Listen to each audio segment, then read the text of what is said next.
우리가 이 시간에 함께 나눌 말씀 열왕기하 2장 19절부터 25절까지의 말씀입니다. 우리 같이 함께 한 절 한 절 교독하고요. 마지막 25절은 함께 합독하도록 하겠습니다. 제가 먼저 읽도록 하겠습니다. 그 성읍 사람들이 엘리사에게 말하되 우리 주인께서 보시는 바와 같이 이 성읍의 위치는 좋으나 물이 나쁨으로 토산이 익지 못하고 떨어지나이다.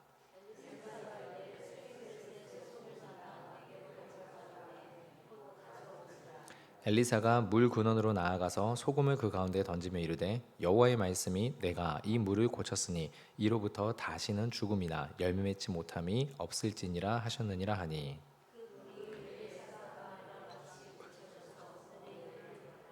엘리사가 거기서 베델로 올라가더니 그가 길에서 올라갈 때에 작은 아이들이 성읍에서 나와 그를 조롱하며 이르되 대머리여 올라가라 대머리여 올라가라 하는지라.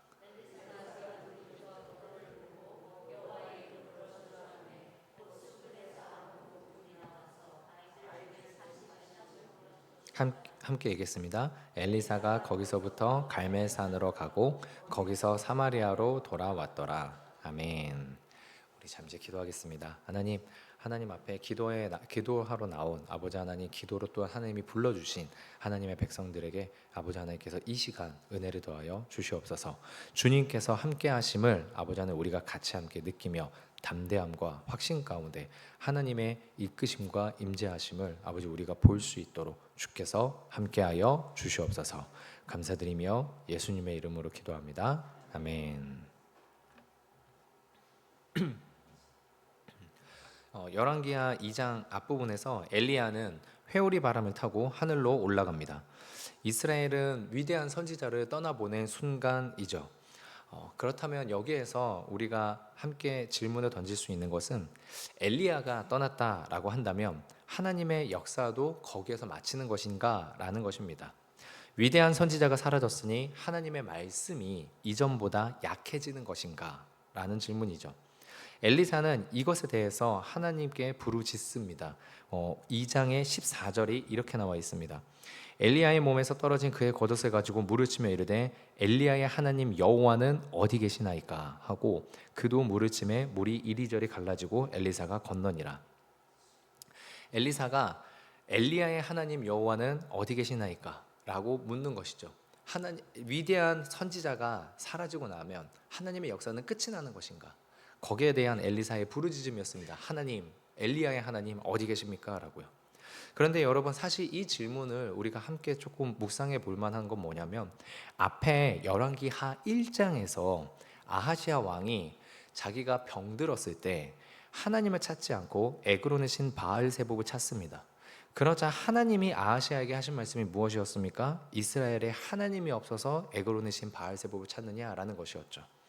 그리고 아하시아는 하나님의 심판을 받았습니다. 그러니까 아하시아가 하나님을 찾지 않았을 때에 하나님이 아하시아에게 묻는 거죠. 이스라엘에 하나님이 없냐라고.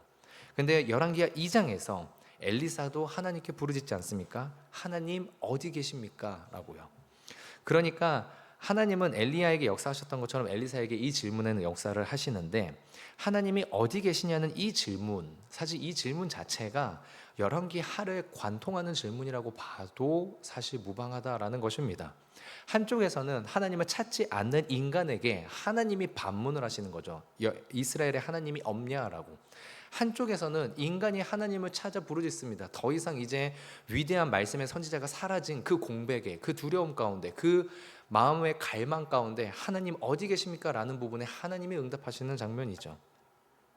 이러한 이 질문 가운데에서 이 비교되어지는, 특별히 오늘 본문 가운데에서는 엘리야는 떠났지만 하나님은 떠나지 않으신다라는 모습을 하나님이 직접적으로 응답하시는 장면이다라고 볼 수 있습니다.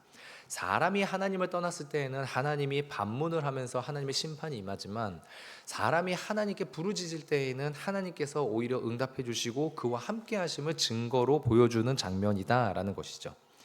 오늘 본문은 그 하나님의 말씀이 어떤 말씀인지를 두 사건을 통해서 함께 보여주고 있습니다. 우리는 이에 맞춰서 두 가지 묵상을 함께 나누고자 합니다.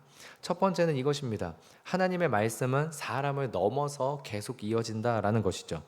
본문의 19절은 이렇게 되어 있습니다. 그 성읍 사람들이 엘리사에게 말하되 우리 주인께서 보시는 바와 같이 이 성읍의 위치는 좋으나 물이 나쁨으로 토산이 익지 못하고 떨어지나이다. 그러니까 여리고는 겉으로 보기에는 좋은 곳이었습니다. 성읍의 위치가 좋고 사람이 살기 좋아 보였죠. 근데 문제가 있었는데 물이 좋지 않았다라는 것입니다. 생명의 근원이 되는 물이 좋지 않자 땅에서 열매를 제대로 맺지를 못하고 겉은 아름다웠지만 생명을 지속할 수가 없었습니다. 사람들은 그 문제를 가지고 엘리사에게 찾아옵니다. 주인이 보시는 바와 같이라고 하면서 엘리사의 권위를 높여주고 엘리사가 선지자로서 엘리야의 뒤를 이은 선지자로서의 모습을 기대하고 있는 바죠. 그러자 엘리사는 새 그릇에 소금을 담아오라고 말하고 물의 근원으로 나아가 엘리사가 선언을 합니다. 21절입니다. 엘리사가 물 근원으로 나아가서 소금을 그 가운데 던지며 이르되 여호와의 말씀이 내가 이 물을 고쳤으니 이로부터 다시는 죽음이나 열매 맺지 못함이 없을지니라 하셨느니라 하니, 우리가 여기에서 주목할 부분이 뭐죠? 네, 여호와의 말씀이라는 부분입니다. 물의 근원을 고치는 이가 엘리사가 내가 아니다, 하나님의 말씀, 하나님께서 고쳐주신다라는 것을 선언하는 장면입니다. 그리고 그 하나님의 말씀이 하나님의 말씀으로 선언되어진 그 내용을 22절에 그 결과를 이렇게 말합니다. 그 물이 엘리사가 한 말과 같이 고쳐져서 라고. 이 말씀은 엘리사의 말 자체에 어떤 신비한 힘이 있다는 게 아니죠. 엘리사가 자기 생각을 말했는데 우연히 그대로 이루어졌다라는 뜻이 아니라 엘리사가 하나님이 주신 말씀을 선포했고 하나님께서 그 말씀을 이루셨다라는 뜻입니다. 여호와께서 말씀하시고 엘리사가 그 말씀을 전했습니다. 그리고 말씀하신 그대로 이루어집니다. 이것을 통해서 무엇이 드러납니까? 하나님의 말씀이 엘리야에게서 끝났다는 게 아니라 하나님의 말씀이 엘리사를 통해서 이어지고 있음이 증명되어지는 장면이죠. 엘리야는 이미 떠났지만 그렇다고 하나님이 떠난 것은 아니다. 눈에 보이는 정말로 전무후무한 선지자가 사라졌지만 그렇다고 해서 하나님의 말씀이 힘과 권위를 잃은 것은 아니다 라는 것을 보여주고 있습니다. 하나님께서 엘리사를 세우시고 엘리사를 통해서 계속 말씀하시고 역사하실 것을 하나님의 의지가 또한 드러나는 장면이죠. 앞에서 엘리사는 엘리야의 겉옷을 받습니다. 그래서 요단강도 가르죠. 선지자의 제자들은 엘리야의 영이 엘리사 위에 머물렀다라고 인정을 하게 됩니다. 오늘 본문은 그렇게 하나님께서 하나님의 기적으로 외적으로 드러난 기적뿐만 아니라 하나님의 말씀 그 자체가 엘리야를 통해서 역사하신다는 것을 보여주는 증거이자 증명입니다. 그런데 우리가 여기에서 이렇게 생각해 볼 것이 있다라는 겁니다. 무엇이냐면 우리는 때때로 하나님보다 하나님께서 세우신 사람을, 때때로 하나님보다 하나님께서 보여주신 외적인 역사를 더 의지할 때가 있는 것은 아닌가라는 것입니다. 엘리야와 같이, 마치 내가 엘리사 같고 엘리야와 같이 신앙에 큰 영향을 준 사람이 있을 수 있습니다. 존경하는 목회자가 분명히 있을 수 있고 나를 위해서 기도해주는 신앙의 길을 가르쳐준 너무나도 귀한 믿음의 선배가 있을 수 있습니다. 그런 사람들은 분명 하나님께서 우리에게 보내주시고 허락해 주신 은혜의 통로죠. 그러나 그 사람이 하나님의 역사의 근원은 아니다라는 것입니다. 사람은 떠날 수도 있고 시대와 세대는 바뀌고 교회의 지도자도 바뀝니다. 그러나 하나님이 떠나시지 않고 하나님의 말씀도 사라지지 않죠. 하나님의 역사는 어떤 위대한 사람 한 명, 어떤 믿음이 좋은 사람 한 명에 의해 달려있지 않다라는 것입니다. 제가 군대에서 있을 때 저를 위해서 되게 열심히 기도해 주셨던 집사님 한 분이 계십니다.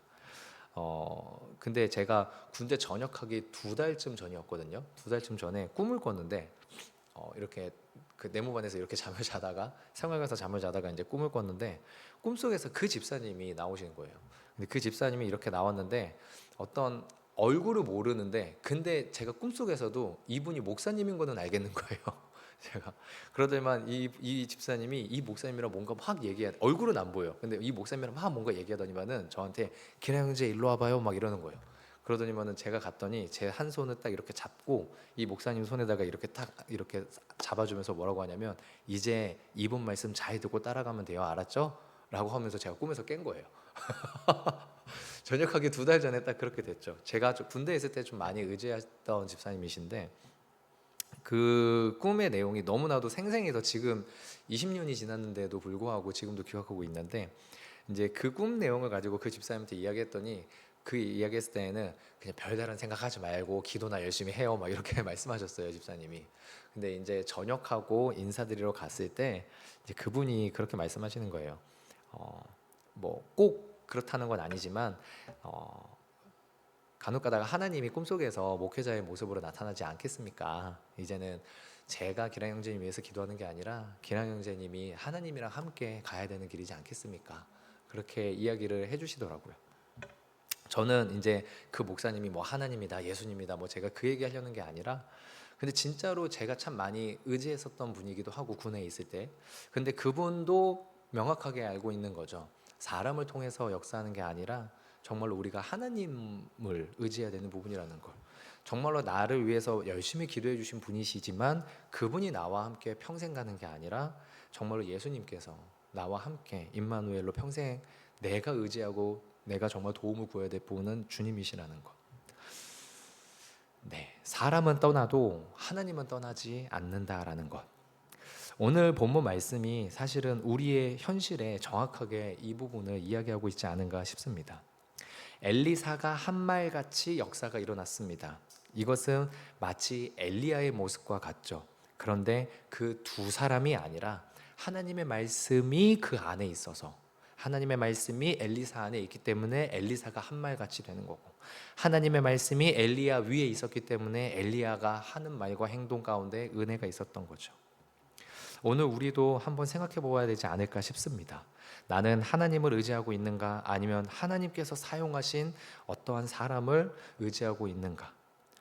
교회는 특정 인간 지도자의 능력으로 유지되는 것이 아니라 예수 그리스도께서 몸된 교회를 직접 세우시고 이끌어 가심을, 그래서 사람은 바뀌어도 그리스도께서 말씀과 성령으로 계속해서 그 교회를 유지하고 이끌어 가심을 우리가 함께 보고 있고 체험되기를, 우리 은자교회도 정말로 또한 그러한 교회로 증거되어지기를 우리가 믿음으로 고백하며 기도할 수 있기를 소망합니다.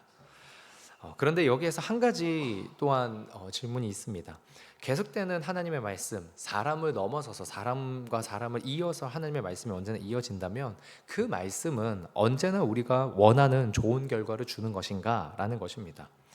여리고에 이어서 베델 사건을 오늘 본문은 동시에 같이 기록하고 있습니다. 그리고 동일한 하나님의 말씀이 어떠한 모습으로 나타나는가를 이 후자에 또 한 번 보여주는데요. 두 번째 묵상은 이것입니다. 하나님의 말씀은 축복으로도 저주로도 역사한다라는 것입니다. 여리고에서 하나님의 말씀은 생명을 회복하는 말씀이었습니다. 물이 고쳐지고 죽음과 열매 맺지 못함이 제거되어졌죠. 하나님의 말씀이 생명을 살리는 축복으로 역사했습니다. 그런데 23절에 내용이 달라집니다. 엘리사가 여리고로 떠나 베델로 올라갈 때 성읍에서 나온 무리가 엘리사를 조롱하죠. 본문의 23절이 이러합니다. 엘리사가 거기서 베델로 올라가더니 그가 길에서 올라갈 때 작은 아이들이 성읍에서 나와 그를 조롱하여 이르되 대머리여 올라가라 대머리여 올라가라 하는지라. 그들이 반복해서 외칩니다. 대머리여 올라가라라고. 그러자 엘리사는 그들을 돌아보고 여호와의 이름으로 저주를 하죠. 앞에서 여리고에서는 축복이었는데 여기서는 저주가 됩니다. 그리고 암곰 둘이 숲에서 나와 그들 가운데 42명을 해칩니다. 사실 오늘 이 본문은 되게 난해한 본문 중에 하나입니다. 외모를 놀렸다고 이런 심판을 하는 선지자가 과연 옳은가, 이게 윤리적으로 괜찮은가라는 질문이, 그 불편함이 생길 수밖에 없거든요. 그런데 우리가 한 가지 분명히 명심할 것은 종교개혁자 칼빈이 되게 말했던 내용이죠. 성경이 말하는 데까지만 우리가 알자. 본문이 말하지 않는 내용을 우리가 덧붙여서는 안 될 것 같습니다. 여기에서 작은 아이들이란 말로 번역된 히브리어 단어가 사실은 특정한 연령대를 나타내지는 않습니다. 그래서 초등학생 정도의 아이를 지칭할 때 사용되는 단어 맞습니다. 그런데요, 청소년기 아이들을 지칭할 때에도 사용되는 단어입니다. 더 나아가서는요, 청년들을 지칭할 때에도 종종 사용되는 단어입니다. 그래서 여기에서 이 작은 아이들이라고 할 때 이 작은과 아이들이 연령대를 사실 특정할 수가 없습니다.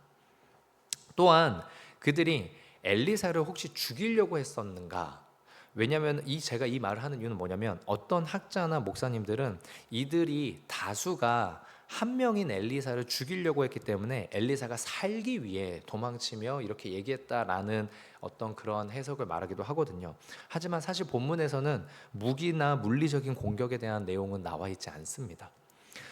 그러니까 이 사건이 단순히 어린아이 몇 명이 엘리사의 외모를 놀린 사건이다, 이렇게 보기는 사실 좀 어렵다라는 것입니다. 실제적으로 엘리사의 외모가 대머리였는지 아닌지도 불분명하고요. 그런데 우리가 분명히 본문 가운데서 알 수 있는 것 한 가지는 있는데, 그게 뭐냐? 본문에서는 그들이 성읍에서 나왔다라는 것입니다. 성읍에서 나왔다.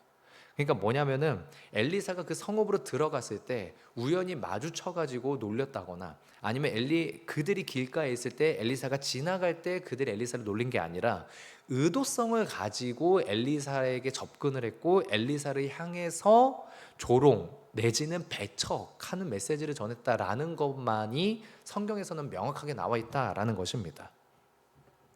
그래서 이것이 의미하는 바는 분명히 앞에서 여리고와 대조되는 반응이죠. 여리고에서는 나의 주께서 보시는 것처럼 하면서 엘리사를 선지자로서 높이는 장면인데, 지금 베델에서는 의도적으로 나와서 엘리사를 배척하고 있는 장면이다라는 것입니다. 엘리사는 하나님께서 세우신 선지자였는데 그를 공개적으로 조롱한 것은 단순히 한 사람의 외모를 놀리는 걸 넘어서서 하나님께서 세우신 선지자의 권위에 대한 거부를 나타내고 있다라고 볼 수 있습니다. 이 베델이 사실은 앞부분을 보면, 이 2장의 앞부분을 보면은 엘리야가 엘리사와 함께 왔었습니다. 그때에는 선지자 제자들이 엘리사한테 와서 당신의 스승이 하늘로 올라갈 것을 알고 있습니까? 라고 엘리사에게 질문을 하러 오는 장면인데, 엘리야가 사라지고 엘리사만 왔을 때에는 너도 사라져라 너도 사라져라 라고 배척하고 있는 이 대조의 모습이 우리가 어떤 태도인가 라는 것을 봐야 된다라는 것입니다. 분명한 것은 여리고와 베델은 서로 전혀 관계없는 두 이야기가 아니라 두 사건은 동일한 여호와의 권위가, 하나님의 말씀이 어떻게 역사하는지를 보여주는 대조적인 사건이다라는 것입니다. 여리고에서는 하나님의 말씀이 생명을 회복하는 말씀이었지만 베델에서는 하나님의 이름으로 저주가 선포되는 심판의 말씀이 나타났습니다. 여리고에서는 축복이고 베델에서는 저주죠. 이것은 하나님께서 두 얼굴을 가지셨다는 뜻이 결코 아닙니다. 회복하시는 하나님과 심판하시는 하나님이 동일한 분이죠. 동일한 거룩한 권위입니다. 어떤 이들은 나의 주여라고 하면서 받아들이고 어떤 이들은 떠나가라 떠나가라 배척할 때에 하나님께서 어떻게 역사하시는가? 우리는 종종 하나님의 말씀 가운데에서 위로와 축복의 말씀을 골라 듣고 싶어하는 마음이 있기도 합니다. 하나님께서 함께 하십니다. 회복시켜 주십니다. 복을 주십니다. 이런 말씀 들으면 기쁘죠. 그런데 하나님의 말씀이 우리의 죄를 드러낼 때에는 사실 많이 불편합니다. 우리의 교만을 책망할 때라던가 내가 붙들고 있는 욕심을 내려놓으라고 할 때에, 우리의 불순종을 지적할 때에 그 말씀은 사실 듣고 싶지 않은 말씀이기도 하죠. 우리는 하나님의 말씀을 선택적으로 받아들이고 싶어 합니다. 나한테 좋은 말씀을 기대하면서 나의 주여라고 하기도 하지만, 때로는 내 스스로 내가 무슨 죄를 지었는지 알 때에는 하나님 여기는 조금 건드리지 말아 주소서라고. 나를 위로하는 말씀은 하나님의 말씀이라고, 나를 책망하는 말씀은 외면하는, 우리가 복만 전달하는 하나님의 말씀을 기대하거나 하나님께 사실 그런 모습을 우리가 원하고 있지는 않은가라는 것입니다. 하나님의 말씀은 생명을 살리는 말씀이지만 또한 동시에 죄를 판단하는 말씀이십니다. 그래서 우리가 그 말씀 앞에 늘 세워서 내 자신의 모습을 돌아봐야 되는 것이죠.